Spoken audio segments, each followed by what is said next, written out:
Les migrants arrivés illégalement au Royaume-Uni pourraient bientôt décoller pour le Rwanda. C'est ce qui ressort de la rencontre entre le président rwandais Paul Kagame et le Premier ministre britannique Rishi Sunak.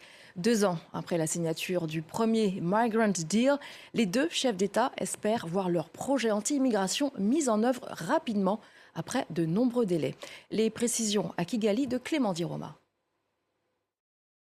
Le président rwandais Paul Kagame et le Premier ministre britannique Rishi Sunak ont hâte de voir les premiers avions partir pour le Rwanda au printemps, selon un communiqué de Londres publié après une rencontre entre les deux hommes ce mardi au sujet de l'accord qui prévoit l'envoi de demandeurs d'asile vers les 1000 collines. Fin 2023, des juges anglais avaient déclaré le Migrant Deal illégal, puisque le Rwanda n'est selon eux pas un pays assez sûr. Londres avait alors signé un nouvel accord en décembre avec Kigali pour contourner cette décision.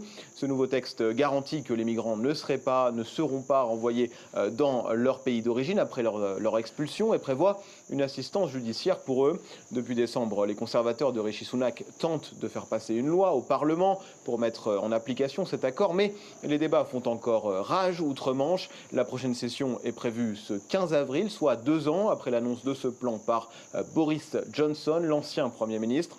Selon les médias anglais, plus de 500 millions d'euros ont déjà été dépensés. Au Rwanda, le Parlement a approuvé le texte en février dernier. Les autorités se disent toujours prêtes à accueillir les demandeurs d'asile malgré les retards et contredisent aussi les médias anglais qui affirment qu'une partie des logements réservés aux migrants ont déjà été vendus à des particuliers.